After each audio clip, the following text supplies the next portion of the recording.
Now live. So we open up on the 23rd, and we're really looking forward to seeing everybody out there.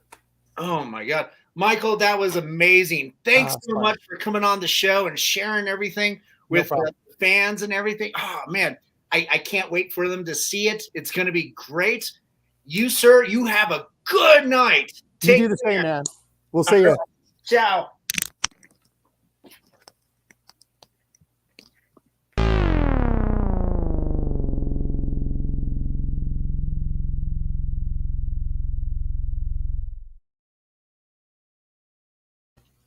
This is COFOH Live Undead. I am your host, Daniel Crosier, and we are joined by the amazing Michael Edwards from Terror on the Corn.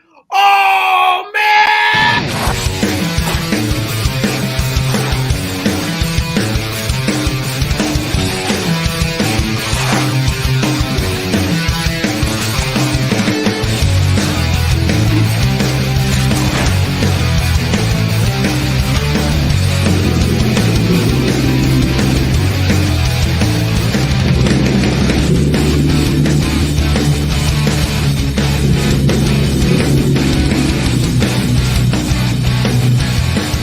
Something on my face.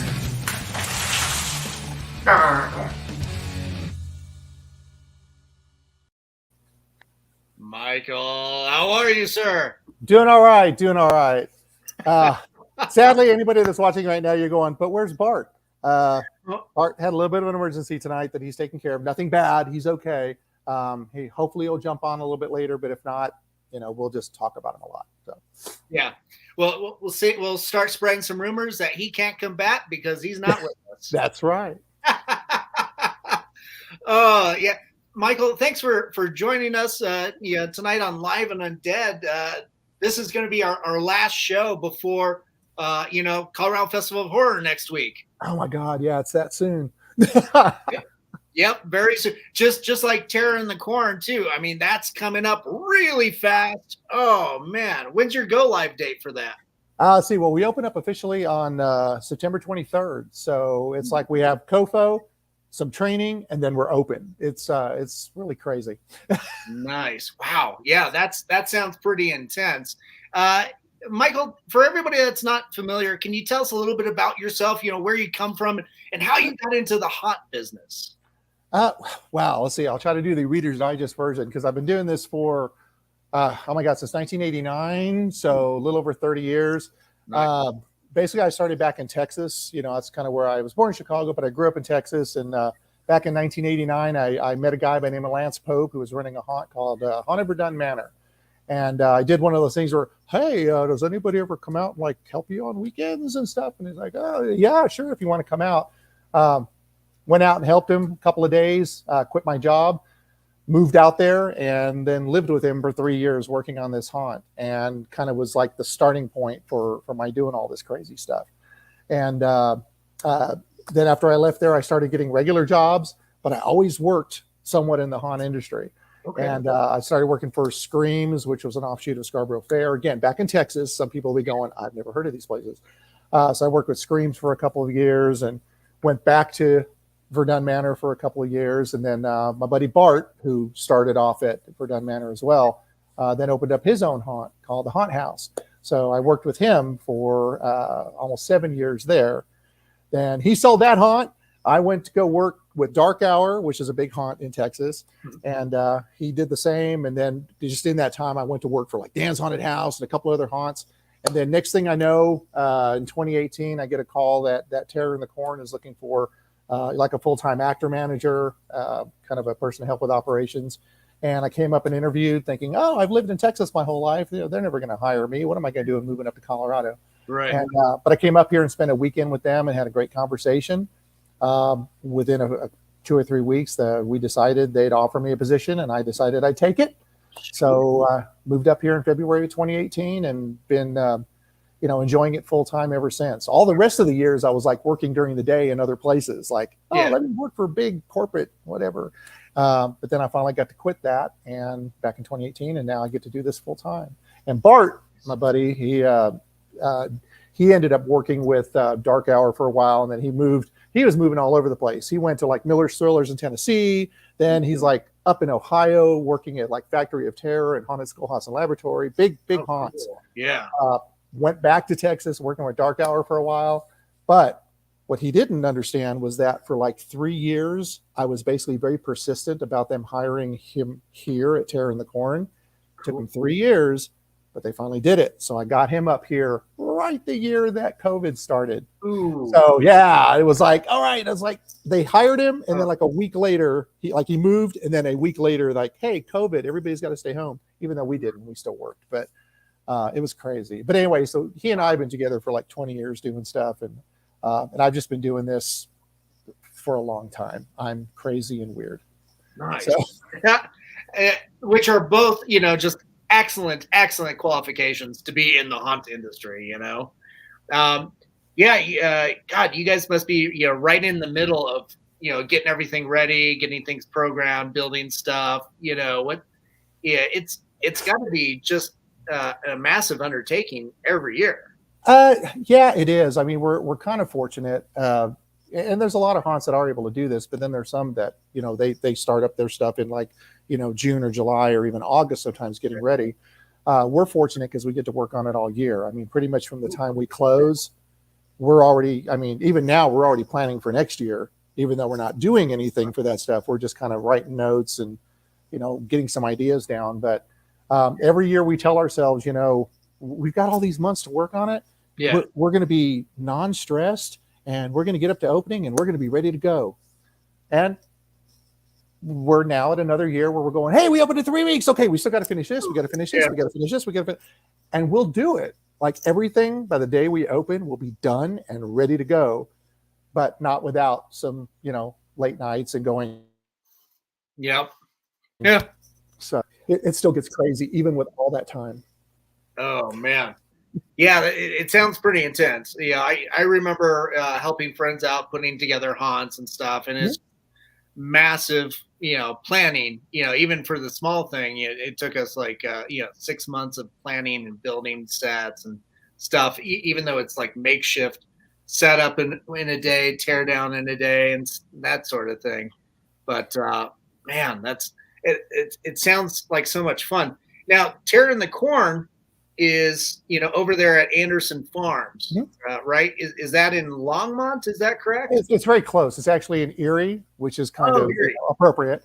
So we're really close to Longmont, but yeah, we're just kind of right off the highway, right off of 25, heading up 52.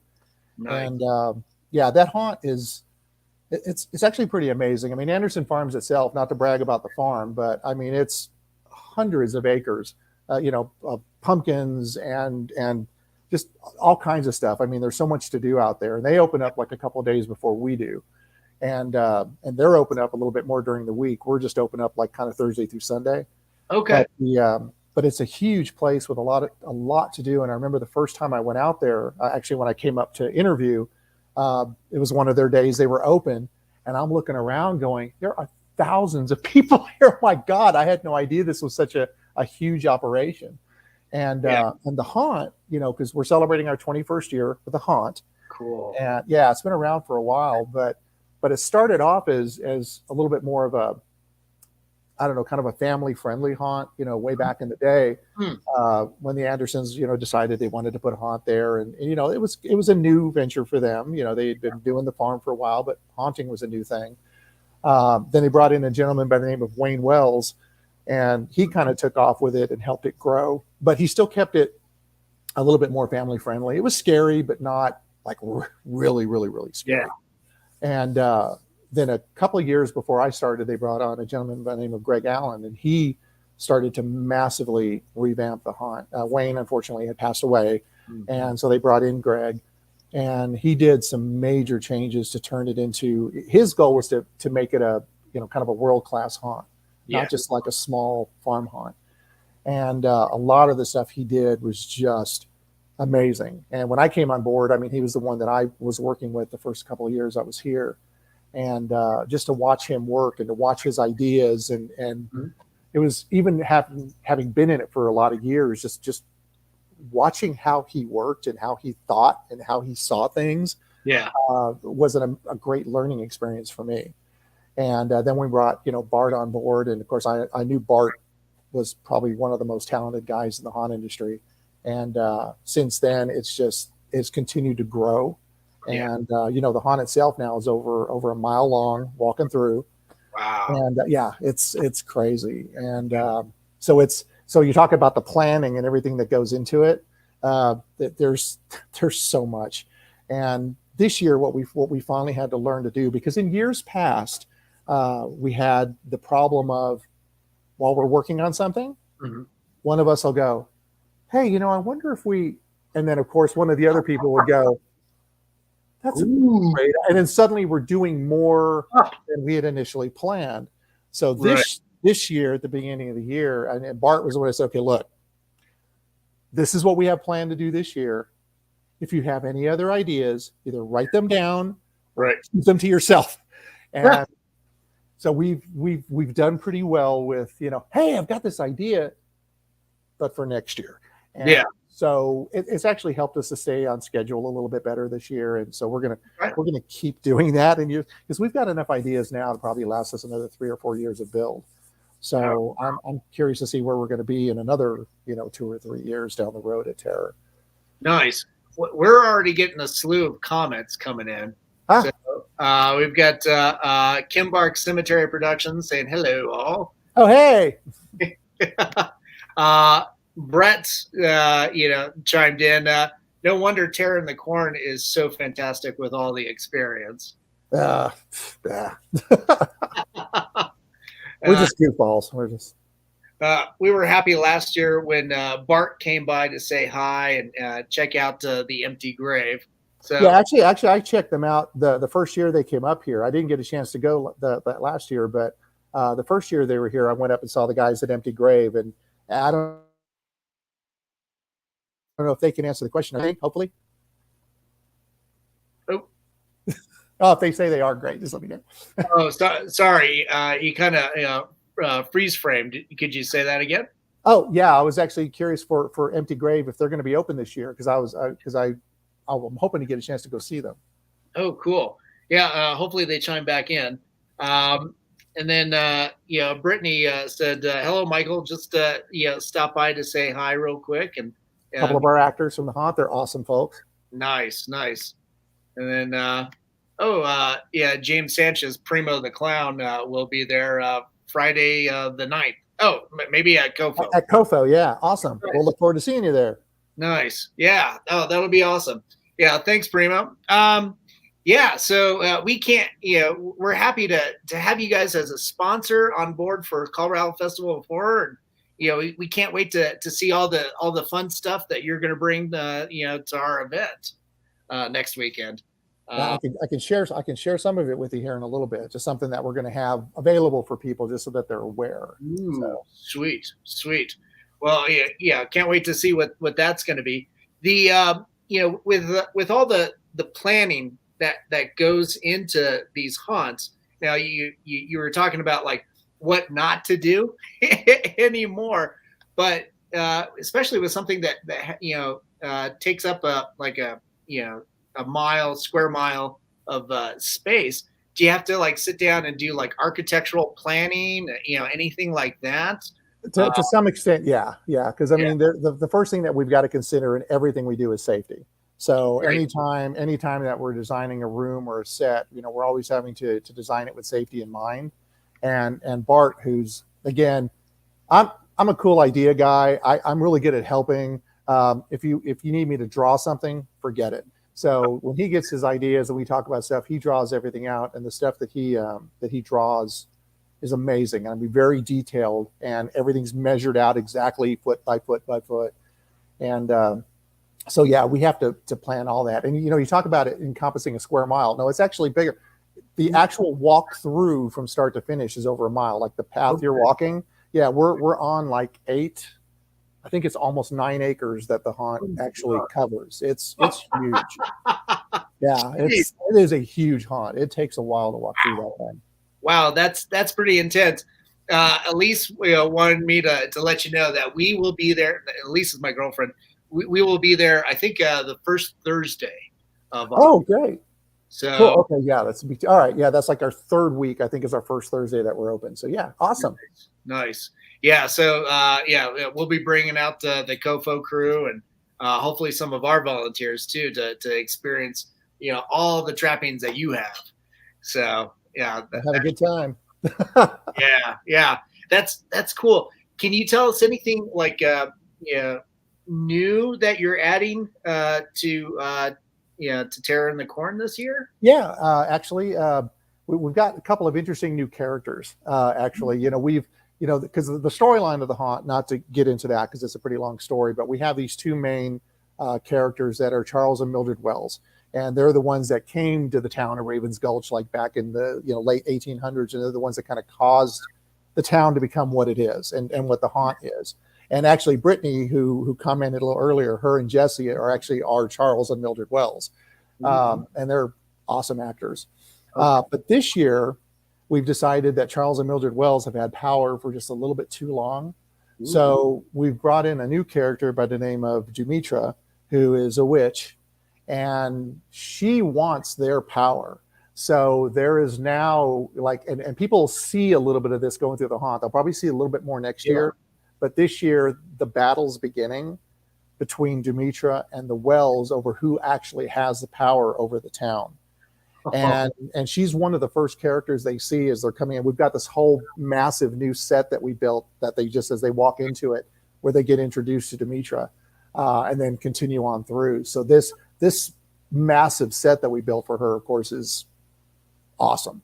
And we've got a great new, and I won't say what it is exactly because I want people to be surprised, but we've built this entire new final scene that I guarantee is people are going to run here and there through the haunt anyway, even though we tell them not to run. I guarantee this whole new finale that we've got is they're going to be crawling on the ground and falling over each other. I said, I'm not going to say what it is. I want them to be surprised. But between those two, and we've got 3 or 4 other cool sets. We've got this awesome pumpkin bridge that, again, you'd have to see it to believe it. And when they go through it, it's visually, it's stunning. So there's a lot of cool stuff. There's a lot of new cool stuff.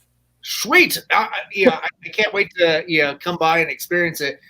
You did send me some materials. We've got an MP4 clip that I wanted to play for everybody tuning in who's not really familiar, just to give you a taste of what you're going to experience. So here we go.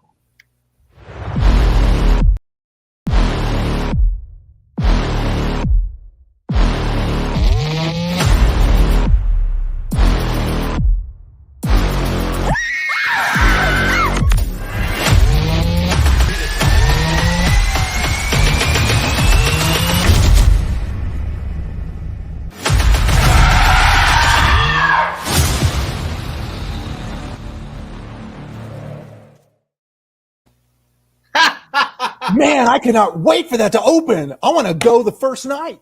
Yeah, me too. That's intense. Oh, geez. That's so much fun. It's like that all the way through. That was actually something we were a little excited about last year. And honestly, we were shocked. At the very end of that clip, you see a couple of those little awards that came up. Yeah. And we had some folks from scarefactor.com come out last year. They're big, they've got teams all over the country, and they go see all of the major haunts in the country. And we'd always kind of been on the list, but down a little ways. When we were hoping maybe this year we would actually maybe we crack the top 10. Mm-hmm. And but let's give them a show.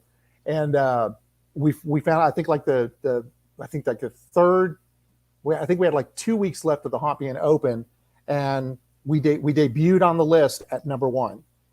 And we're like, we had like the highest score of any haunt in the country. And it was like, and over those couple of weeks, somebody could have knocked us off, if there was some haunt that they went to that got a higher score, and nobody did.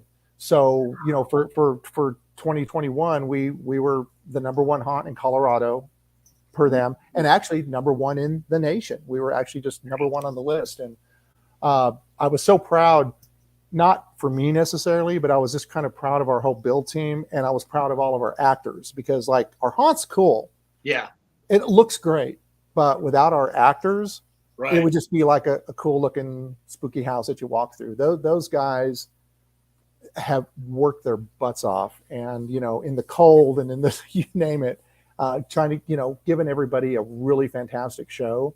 So I was really proud for them, because they are the ones that made it possible for us to actually achieve that.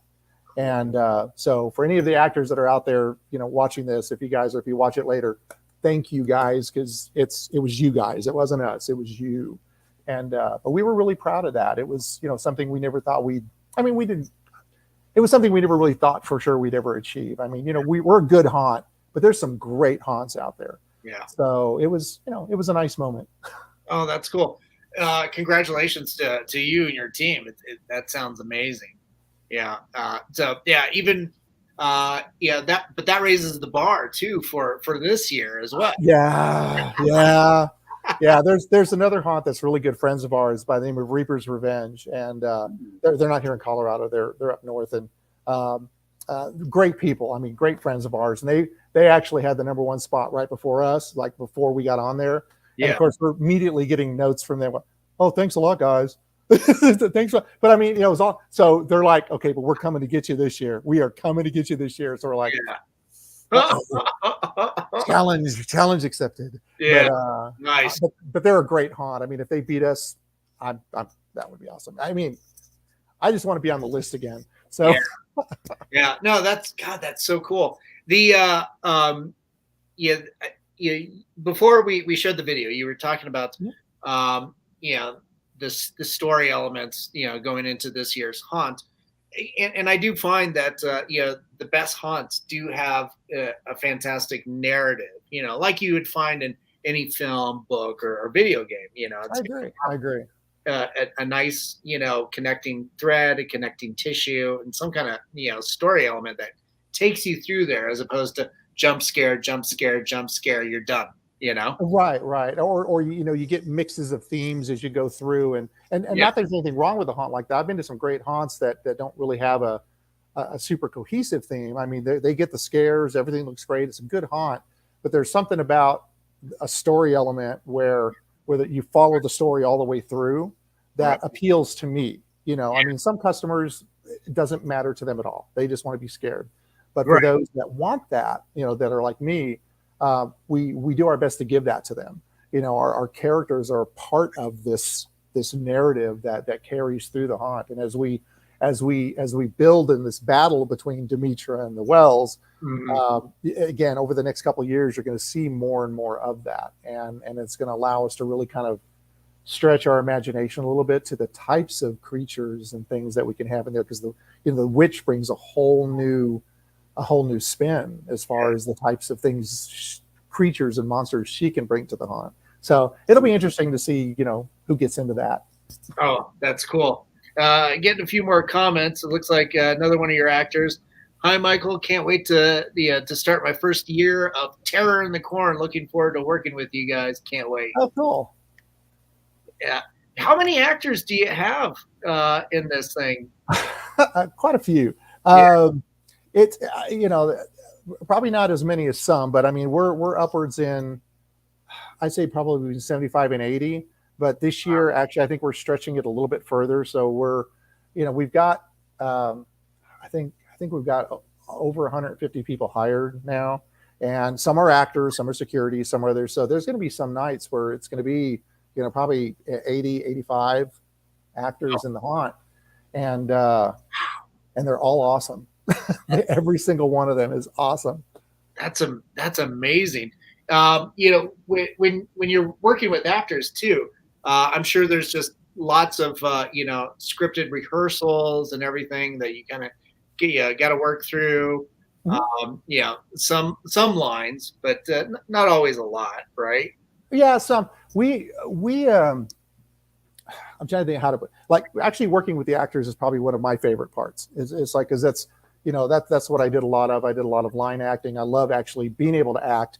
Cool. Unfortunately, in the position that like Bart and I are in now, it's hard to actually get dressed up. But we're heavily involved with all the training of our actors. And actually, we've got a gentleman by the name of Michael Kneva who started working with us a couple of years ago, and he's been doing this for about 13, 14 years, and is awesome.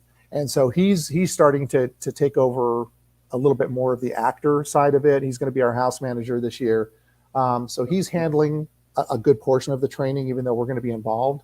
But as far as we give our actors a little bit of freedom, we try not to give them a lot because sometimes, some know what to do with it, some don't. So we try to be careful. But pretty much every one of our actors, working in a particular scene, we give them a bit of structure of, what they should say and how they should say it and where they should come from and, where you show up, where you escape, where you do all this stuff.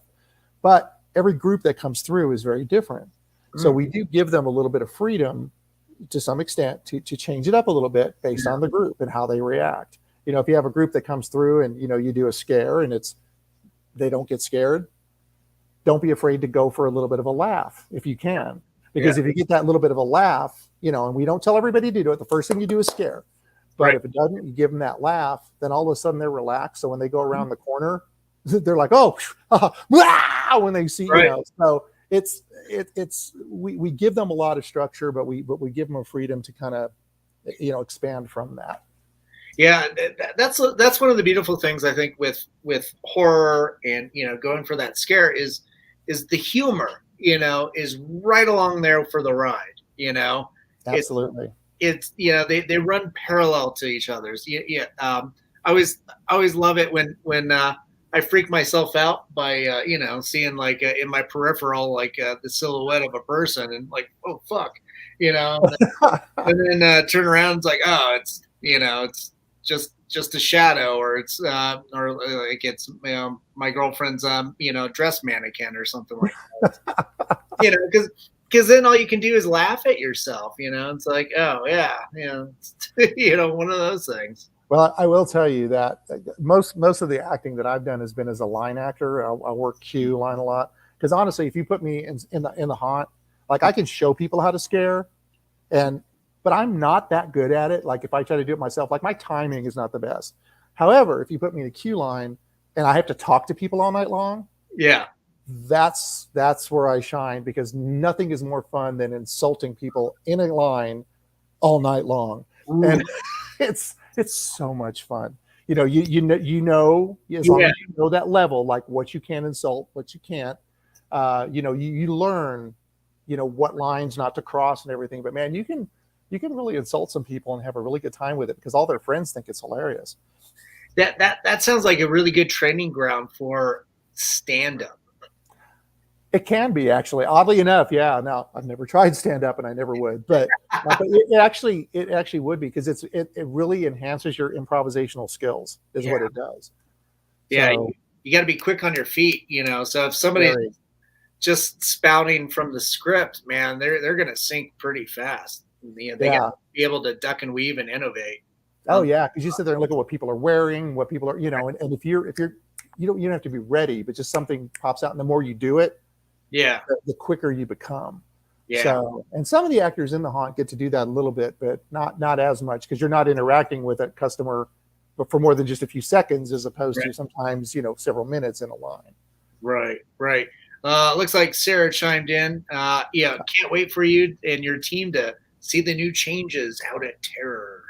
Yeah, a shout out. Actually, that is my daughter, and she's been haunting with me for since she was like 3, and she's like one of our makeup artists and actors, and she's amazing. She really is. I mean, not just because she's my daughter. She's amazingly talented and very creative, and so she's definitely just like we're excited for you guys to come and see us so we can find out what you think. Oh yeah, no, I can't wait. The looks like James here wants to visit your haunt in Colorado as his character. Do meet and greets, I guess. Give us a call. Let us know, or not give us a call, but shoot us a message. Give us a call. We can talk about that a little bit. We do have to kind of vet that a bit, because we've had some people just kind of come out and do that before that don't necessarily understand like the limits of what they can do with our crowds. And we just like to make sure if anybody's going to do that, we meet you and we kind of know what it is you're going to do. We'd love for you to come out, but we would definitely want to talk to you a little bit before you would maybe interact with anyone. Nice. Oh man. And then Kim Bark, came back. One of those giant rats scared me so bad one year that I gave your actors a good laugh.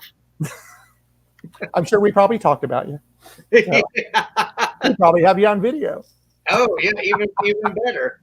Yeah, man, that's got to be so much fun seeing all the people come through. On average, do you know what how many people are coming through your event each year? A lot. I can say this because I know a lot of haunts don't necessarily want to divulge their numbers or anything. True. But and I'd probably want to check and make sure I can actually say the numbers. But what I can tell you is this: I mean, our since I've been there, our numbers have been pretty high. I mean, they've been a pretty decent number. I get like 20,000, so which is good. Yeah. But this last year, and we really weren't sure what happened. I don't know if it was because it was an after COVID thing or just we did some other things with marketing. Our attendance actually jumped up 150%, which is with the number of people we were already getting, that was really literally unbelievable. I mean, there were nights that we had like 5,000 people going through in a night, which I know there's some haunts out there like, oh, we can do 10,000 people. We're not built that way, and so having lots of nights where we would have 4,000 and 5,000 people going through in a night was kind of an eye opener for us, and which is why we made some of the changes we did this year. Now we handled it well, and but we've made a few changes so that not that we don't know if we're going to see that again this year. We hope so, but we're doing a lot of things for efficiency with our queue line and just kind of our throughput, so that if we do get hit like that again, we're ready for it. I do know that my actors were calling me a liar a lot because I was sitting there telling them, oh yeah, it's Sunday night, it's going to be a lot slower and blah blah blah, and then suddenly we have 3,000-4,000 people coming through, which we didn't normally have on a Sunday night, but we were getting that this last year. It was an insane amount of people. It really was, and but in spite of that, because one of our big concerns was having that many people come through, we thought, well, what are our reviews going to look like? Are people going to go, oh, the line was too long, or I waited too long, or whatever the case may be, which we use time ticketing, so that helps with the time, and you don't wait that long to get in the haunt. But still, some people, but we got probably more Google reviews last year than we've ever gotten. And I'd say of the 99% of them were 4- and 5-star reviews. Cool. And I was just like, I mean, not that surprises me. We get good reviews, but with that many people, we didn't know if there'd be people complaining about, backups in the haunt or this or that or whatever. But they weren't. People were still loving the haunt, and whatever we were doing it right. So we're going to continue to do those things, but even better. But it's thousands of people. It's insane. I see. Yeah, I think that one of the other treasures of Terror in the Court is, as we talked about earlier, is the Anderson Farm, being surrounded and having all those extra activities, going on, the corn maze, petting zoos, the campfires, all the food vendors. I mean, it just has that awesome, homegrown, festival feel. Yeah. You would get at kind of a, county fair. Just more intimate, which is nice. Well, and that's one of the things that was interesting to me when I first came to Terror in the Corn as well, was, our ticket prices are pretty much in line for a haunt with a lot of the other, big haunts that are here in Colorado and the surrounding areas, Denver and the surrounding states of Colorado. Yeah. But for what you get for the ticket price for us, because, there's a certain price that you pay if you're just coming to the fall festival. If you're coming for the day and you're going to hang out all day and do, go pick pumpkins or go ride this or go through the big giant, huge corn maze that we have.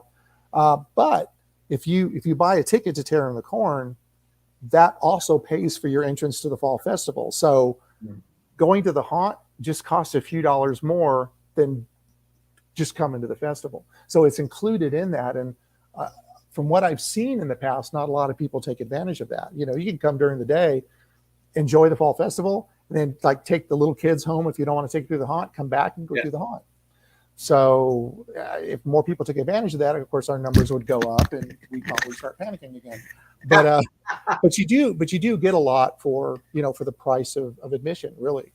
And I'm kind of happy for that, that we can give people more than just the haunt for those that are interested. I mean, a lot of people just come out for the haunt, but there is a lot more going on. Nice. Yeah. For this year, is ticketing already available online? Yep. Is it Terror in the Corn, or do they have to go through the Anderson Farms? No, they can get it through either. If they go to AndersonFarms.com, they can go to where they can buy their tickets. If they go to TerrorInTheCorn.com, they can get their tickets.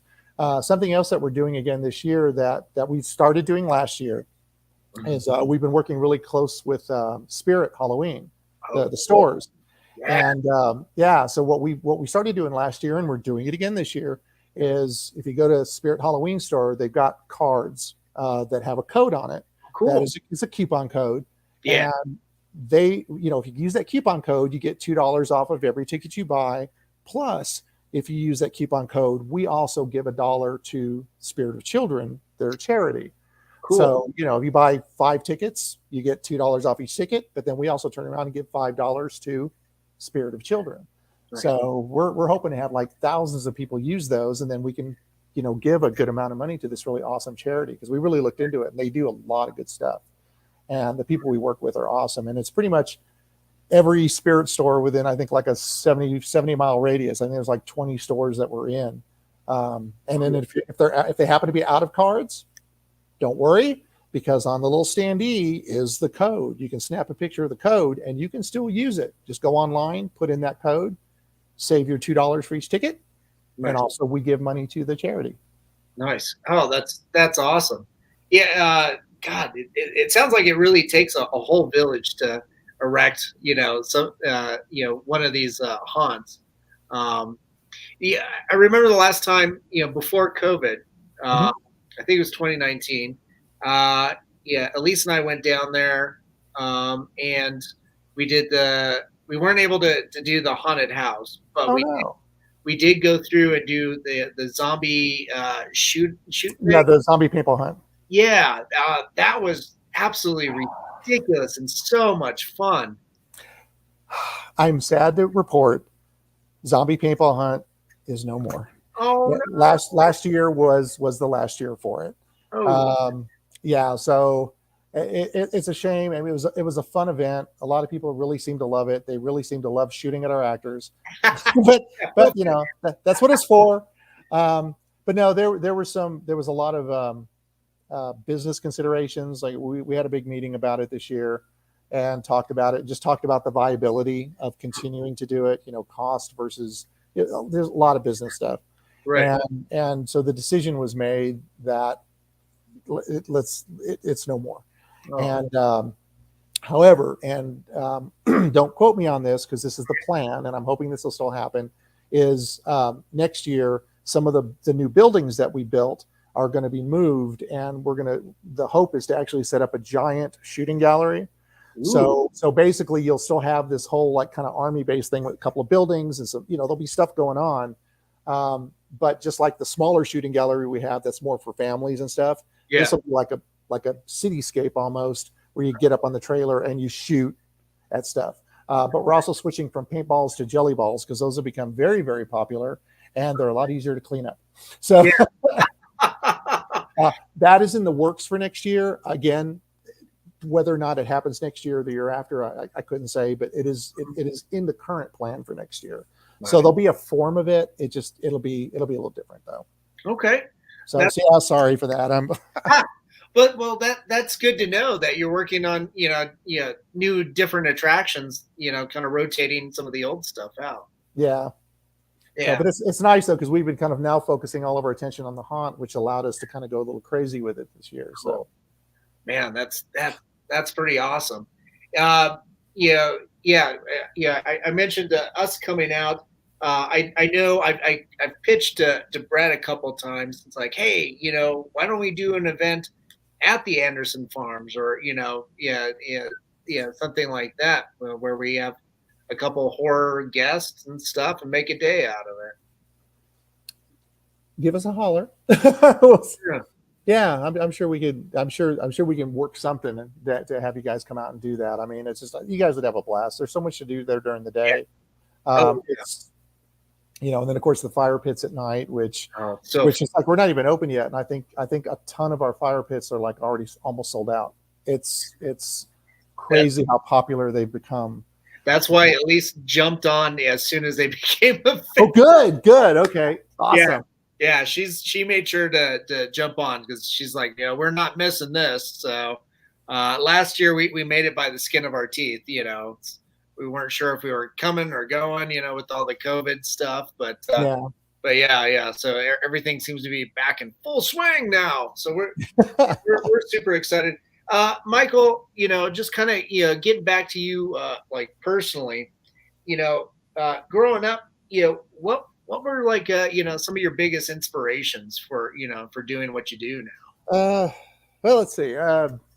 Usually the first one that comes to mind, because I've had folks ask me, "Oh my God, why do you do this?" Other than the fact that just I a little bit of a theatrical background and I love to entertain people and love to do stuff, but I kind of lean a little bit towards the scary part of it is growing up. I used to come home from school every day and sit down with my parents and watch Dark Shadows.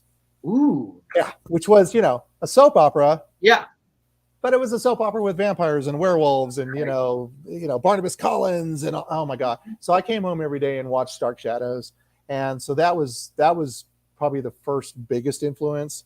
And then as I got a little older, of course, just my mom was really into horror movies and stuff, so I'd anytime a horror movie came on TV or something came out in the theater, it's like we were off to see the horror movies. My dad, not so much. He was like, yeah, these are kind of silly, but really it's just those. And then I got, as I started, when I, getting into high school, actually, even, I kind of had my first taste of doing haunted houses because for 2 years, I worked with the March of Dimes, creating haunted houses in one case, like a 150-year-old house. Ooh. That was in El Paso, Texas, back where I grew up. And they invited 7 different schools a room. Well, apparently I offered up so many ideas that they said, okay, we're going to have to give you 2 rooms and a hallway. This is like a lot of stuff. And I'm really not even sure like how or why that came about. I was high school theater. I was, as Bart would say, I was the thespian. Yeah. Thanks, Bart. But again, liking the horror stuff, I came up with all these crazy ideas, and then I had to figure out how to do them. So I did that. I spent a lot of time, reading up. I was a big fan of Tom Savini and Rick Baker, and the Stan Winston, Dick Smith. I grew up really loving makeup, and so I tried to create things, using the dumbest stuff. Like, I didn't have access to like really good blood or anything like that, and I had, one guy that was on a chair that had a sweatshirt or a sweater on, had it cut open. He had blood, which the blood was, Vaseline and food coloring, but in that lighting, you couldn't tell. And I had like a balloon under his sweater with a tube running all the way up to his other hand. So his hand that was under the chair, he could sit there and pump it, and it would sit there and just move. And it was just enough that people would see it. It was, has to make a table out of tires and throw like a sheet over it. So like the girl that we had in there could put her leg down into one of the tires, and we could be cutting off her leg with like a power. Yeah, it was crazy. Nice. So just anything. It was stupid stuff like by today's standards, but it worked back then and it was fun. That's cool. And I just kind of continued with that, and getting out of school, then just starting with Thrylvania and every place else, I just kind of kept on that path of just doing and wanting to be part of the haunt industry. Yeah. So, man, that's awesome. Well, it's those type of scenarios where you really get to, learn as you go, very hands-on, what works, what doesn't, and just how to innovate. Oh yeah. Yeah. And I've been really fortunate that I've worked, most of the haunts I've worked at have been, pretty high-end haunts. I mean, Verdun Manor was like the haunt back then, back before Lance passed away. I mean, it still is a great haunt. A little different though today. But all the things that I learned working with him, working with Bart, Bart is self-taught most of the stuff that he does, but seriously, he's probably one of the most talented people in this business. And, yeah, he's like my best friend, but just everything that I learned from him on a daily basis, even 20 years later, I see him come up with an idea and I go, how the heck are you going to do that? Right. This. And, or I don't know, but I'm going to figure it out. And, watching him do these things, it's been great for me to be able to just kind of, on the sidelines kind of help with it. Yeah. And, it's been kind of a fun ride with Bart too. And again, I wish he was here to talk about this a little bit more, because just for me, back when he started the Haunt House, we decided to start a web series. So we started this web series called A Haunter's Life, which we don't have new. I mean, we haven't done it in a while, but we did it for a few years, and he did it for a few years when he started, after the Haunt House. But basically, we did it, every week or every couple of weeks, and it started off really horrible. It was basically like the Carol Burnett show, where we were doing these really stupid little kind of skit stuff, but still showing people what we were doing. It was like, this is what a haunter does 365 days out of the year. But over a very short period of time, it started getting to the point where we really started, even though we still did silly, stupid stuff, because that's what we do every day anyway, to each other, all the goofy pranks we play. But it started becoming more of a, hey, we're doing this, and this is how we do it. And so we started showing a lot more of how we did stuff, and it caught the attention of a lot of the I guess the higher ups in the haunt industry, the people that we looked up to. Yeah, it got to the point that there's a trade show called Transworld that happens every year in St. Louis, and we've been going for 2 or 3 years, and it's like, oh, this is so much fun, and we're learning and we're buying, and it got to the point where they started asking us to teach, and so we started. We've been teaching at Transworld now. Oh, cool. For years, some together, some by ourselves, and teaching at a couple of other conventions. And so that's been really fun, to actually be able to go and come up with new things that we can teach folks. Like this year, we had a friend of ours suggested, because they wanted us to do some new class we've never done before. So he said, okay, so teach on how to train an actor in 5 minutes. Oh, and we're going, do what? So anyway, so we came up with this really awesome class, and we taught it, and it went over really well. And then in the last 2 years, there's an organization called the Haunted Attraction Association. Okay. Which is an organization. It's been around for years in kind of different forms, but it's really starting to come into its own these last few years, where it's formed to offer information to haunted houses across the country. You become a part, get a membership. There's some stuff that you get without a membership, but if you get a membership, access to documents, videos, just all kinds of information. There's a chaos certification that you can get for your haunt, which is really, really good for your fire marshal. And 2 years ago, I actually got on to become a board member for the Haunted Attraction Association. So I've been doing that now for 3 years, and that's been a lot of fun. It's been fun, but it's also been, again, a great learning experience. And then being able to share the information that we have as board members with the haunt industry to other haunts. And so it's like my career has been weird. It's like I'm in places I never thought that I would be. Yeah. But I'm really excited to be there. It's like, because I knew about the Haunted Attraction Association years ago. I'm like, man, well, at least I'm a member. 15 years ago, I never ever would have thought that I would have been, a board member. Yeah. And the people I work with on that are fantastic. But anyway, enough about that. Back to the haunt. They don't want to know about me. They want to know about the haunt. So, man, that's cool. Abram just chimed in. You guys should make a Tearing the Corn movie. Yes, and it should be an action adventure buddy comedy. That's right, with lots of humor and heavy drums and car chases, and it'll be awesome. Yeah, it's gonna be a cop buddy film. That's exactly it. A lot of caffeine. I'm gonna start writing on that. Yeah, get going on that. Not that you don't have enough to do, but I don't think you do. We'd find time in the day. Real quick, a couple things I want to share with people, if you don't mind. Yeah, you bet.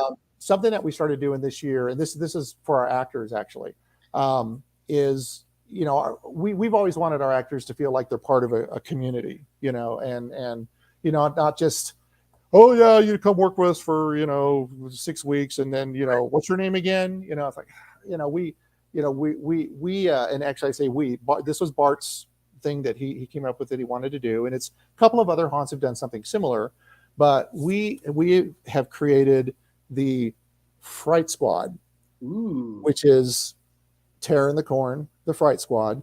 And basically, you know, everybody that is hired as an actor or security, anybody that works for Terror in the Corn automatically becomes a member of Fright Squad.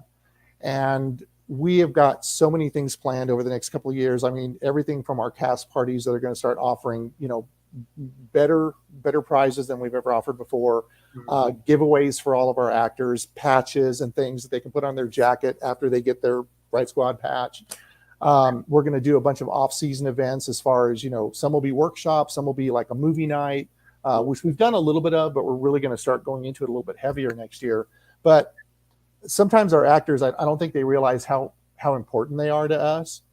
And I've worked for a few haunts where, you know, the actors are just like, yeah, whatever, you know, they don't treat them well. They don't, you know, they're the ones that make your haunt come alive. And I mean, for as long as I've been in the haunt industry and as long as Bart's been in the industry, it's always been important for us, for our actors to know that, you know, we really do care about you guys. You know, we want you guys to have fun. We want you guys, you know, I mean, it's a hot, thankless job, or some nights a cold, thankless job. Right. You know, sometimes dealing with customers that are not the nicest people, which I don't even know why they come to a haunt sometimes. Right. But we care about that, and you know, we want this community to be together even beyond the haunt, you know, after the haunt's over for the season. And so with Fright Squad, we're really looking to create something bigger than what we've ever had before, that they can all be a part of, that we're all a part of.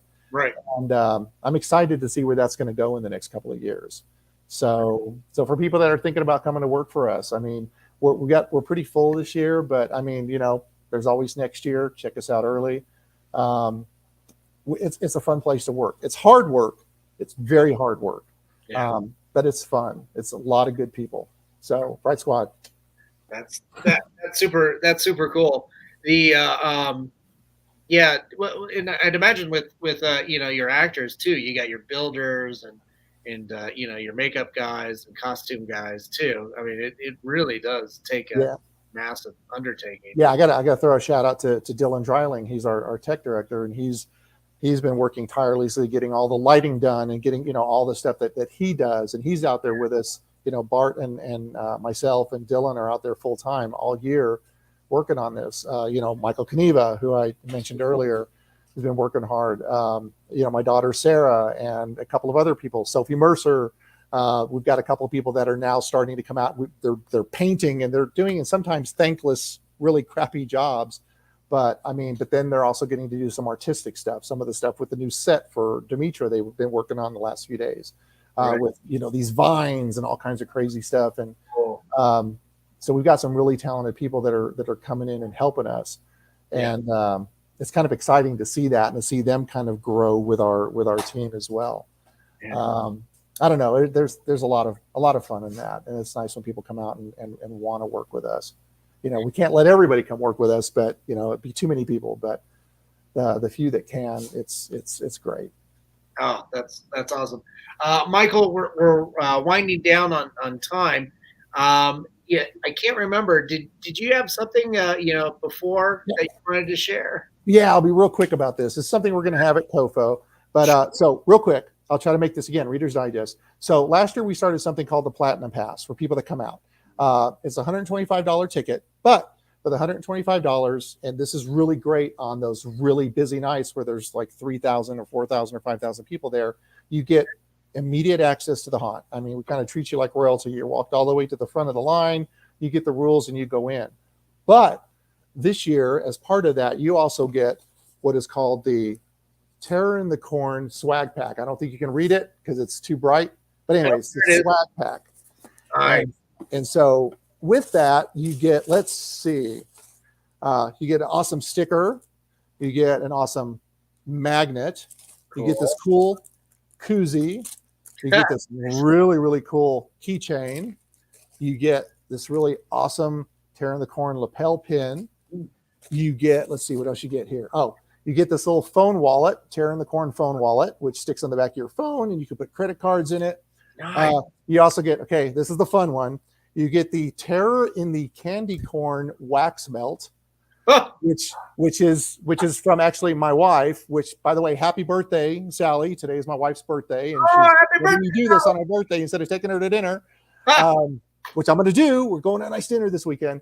But she's got her own candle business, so she's making these melts. But they're Terror in the Candy Corn melts, and you also get exclusive to, because you can buy this stuff separately, but you get exclusive to this pack this really awesome Terror in the Corn beanie.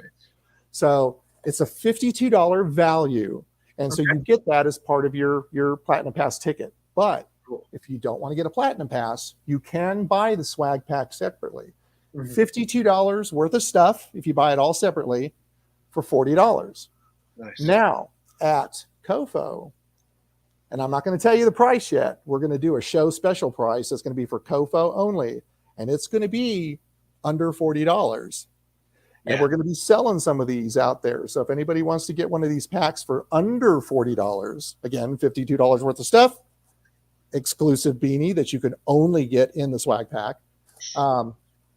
Bring a little bit of money and we will sell you some of these. So yeah, we're going to have these at our table, along with we're going to have a cool backdrop. So we're going to have some actors out there that people can take photos with, and then really just out there talking about the haunt and getting to know people. But yeah, I wanted to share the swag pack because it was something new that we were doing this year, and it's been fun to put it together, and people seem to really like the idea of it. And I'm kind of curious to see how they do this year. So yeah, I just want to let people know we're selling these out of COFOH. Sweet. Michael, God, appreciate it so much coming on and sure. Chatting about all the cool stuff you do to, enrich the Halloween and, horror community here in Colorado. It's super exciting. And, James was nice enough to happy birthday. I will share that with her. She's actually downstairs working on candles right now. So I will go and tell her that. Nice. Yeah, probably the candy corn candles, right? Oh yeah. But yeah, because she's got a few more to make. We're gonna have a lot of these, so she's got quite a few. She's almost done. Almost there. Nice. Oh, that's awesome. Yeah. Can't wait to see you in person at COFOH September 9th through the 11th. It's going to be so much fun. And for everybody that's interested in Terror in the Corn. We've got the website scrolling at the bottom there. So make sure you do a screen capture and go and visit the website after the broadcast. Yeah, and I'll tell you, get those tickets, because ever since COVID, we've been like doing time ticketing with a limited number of tickets. And that 2020 we were selling out. Last year we were selling out a ton of nights. So definitely get your tickets early for whenever you want to come out. Yeah, most definitely. It's my experience, it is a packed house, but it's so worth it. It's so much fun, and it's so super cool. And of course, everybody out there, we're doing Colorado Festival of Horror September 9th through the 11th. That's going to be here at the Embassy Suites on Havana and I-70. And go to COFestival of Horror. .com for tickets there. You can do it, Dan. You can do it. I know. It's such a weird website address too. So, but COFestivalofhorror.com. Tickets are available. We've got all kinds of guests. Michael's going to be there. Him and his crew are going to be scaring the hell out of us. And of course, we got Lynn Lowry and Lloyd Kaufman and David Howard Thornton, Art the Clown from the Terrifier movie. Oh my God, that thing is actually terrifying. Eugene from Land of the Dead, and so many more talents and authors, and oh man, it's going to be nice and fun, and what a great setting to create an even larger horror family, and get ready for the Halloween season. So yeah. I'm so sorry that Bart wasn't able to come on and chime in. Hopefully he's doing okay with it. I'm sure he's fine. Next time I'll bring a little cardboard cutout of him if he can't make it. So yeah, hopefully he's just at home watching. That's probably what he's doing. He's probably going to go bah! just laughing at me. Flub up my own website. as one should do. So, Right. oh man, Michael, thanks again for coming on. Hang out for a few minutes while we sign off. But I want to, thank all our sponsors, to Mutiny Cafe. If you're going to start a revolution, make sure you're caffeinated. And then, of course, our friends at Hellfire Entertainment. Thanks for rebroadcasting us on your social media. Our friends at Groovy TV, and of course, Alien Donut Films. Thanks for all your support, Bill and Angela, and to everybody that chimed in. Thanks so much, guys. Be good, be kind. Help each other out during these tough times. And of course, we'll see you at Colorado Festival of Horror not this weekend, but the following weekend. Go get your tickets for that. Go to terrorinthecorn.com and get ready for the Halloween season. It is going to be absolutely off the hook. Can't wait to see everybody. Oh, man. Thanks.